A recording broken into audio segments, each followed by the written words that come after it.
Imagine for a moment that you've scratched one of these, and astonishingly, you've won.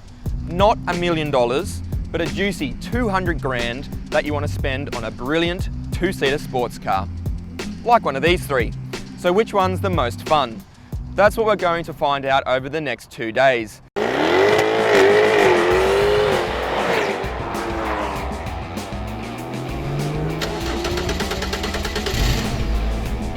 have ignition!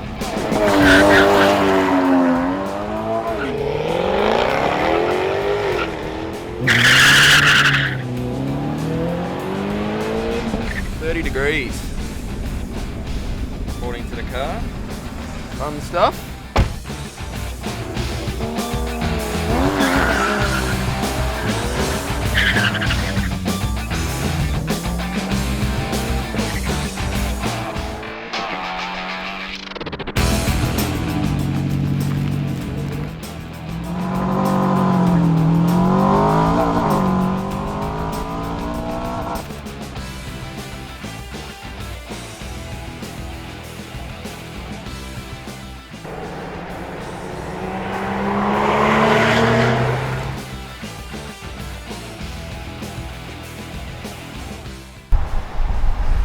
Magic of magazines. Cheers. Wouldn't give you much for that, I'll add that, but I want that. Yeah, is that your favourite? That's a Caterham, mate. Yeah. That's for drivers. Jumping into a car like the CSR175 requires a little bit of pre-planning. So I've just lathered myself in sunscreen. But the other thing that I've purchased is a pair of these, some earbuds. Because cruising at 100 kilometers an hour, it's enough to send you mad and deaf. Uncompromising is the word that best describes the Caterham CSR175. There's no power steering, no power brakes, and hell, you don't even get any doors. But right now, here on these mountain roads, I don't care. You can have all of that crap. This is back to basics motoring, and I love it. Car design is a very subjective thing, but I think this thing looks absolutely fantastic. And of course, it has the balls to back up its looks. It's a car dominated by that big 5-litre supercharged V8 and this sound. Oh, it's so loud, it's just amazing. At the moment, this thing seems to be the complete package. That 3.5-litre 6-cylinder engine is an absolute peach. And sound-wise, this surprised me. I think it's as good, if not better, than the F-Type, and that's saying something. I mean, have a listen to this. It really does send chills up your spine.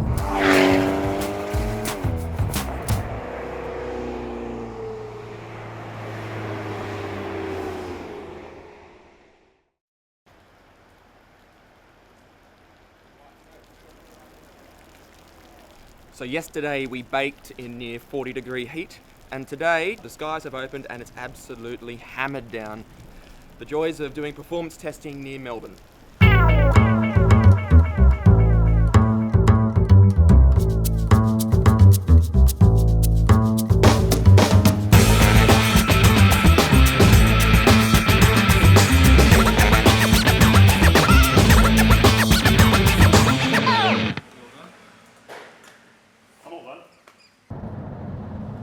The question we have to ask ourselves is, can we actually compare these three cars? They're very different. One has 4 cylinders, one has 6, one has 8. They range in price from about 100 grand to 170, all the way to 250. At their core, all three of these cars have one very simple philosophy. They're designed to be fun. So we're going to Haunted Hills track now to see which one puts the biggest smile on our faces.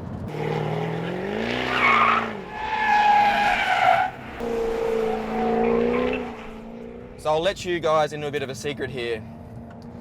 On the road, it was the Jag that I thought that I'd take if I won the lotto. No, it's not as sharp or as balanced or as sweet as the Porsche, but in terms of the look, the street cred and the presence of this thing, it's just amazing.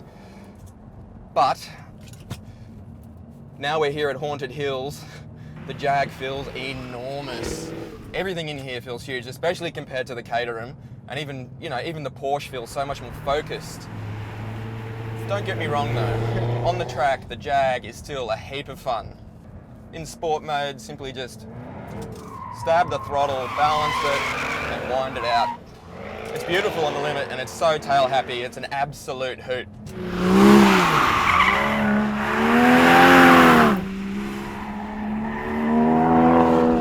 Oh, it takes two corners to realise that if you want a car that's going to work beautifully both on the road and the track, it has to be the Porsche. You know all those cliches you read about Porsches? They're cliches for a reason. It's beautiful, it's balanced, it's poised, and the level of communication coming through the steering wheel and through the seat of your pants, you just don't get that in the Jag. You get it in the Caterham, but this thing's a complete package. Just listen to that 3.4 litre 6. You just have so much more confidence to throw this thing about and hit apexes at speeds that you just don't get in the Jag or the Caterham. The Caterham can do it, absolutely no question, but there's always the knowledge that in the Caterham, if you overstep the mark, just by a little bit, it'll kill you.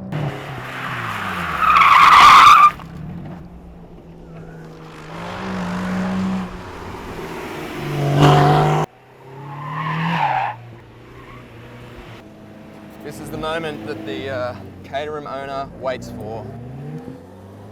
It's the reason they put up with all the foibles, the impracticalities on the road, to get the bad boy on the track.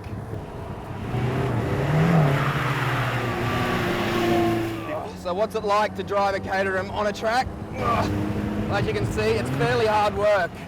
The steering's heavy, the cornering forces are heavy, but when you're going to get out of this thing, you know that you're going to work hard and it's going to reward you.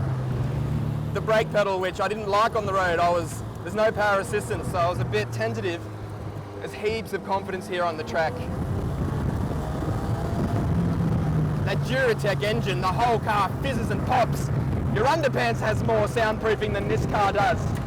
I'll admit I was a bit, scared's not the word, wary of the Caterham when I was bringing it here on the track. There's no ESC.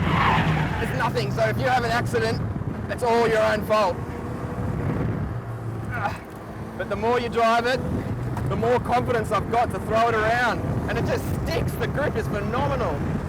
I should go back into the pits. We've got a lot more driving to do today, maybe.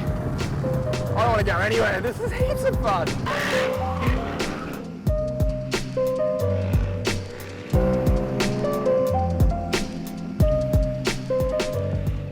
It's decision time then. That 200 grand is burning a hole in your pocket and you've got to pick one of these three. So which is my least favourite? Well, as much as I've fallen in love with the Caterham here at the track, for me it's a car that works 5% of the time. The Porsche is a predictable choice. It's the best on the road, it's the best on the track, it sounds amazing, and at 170 grand, you'd have 30 grand left over to play with.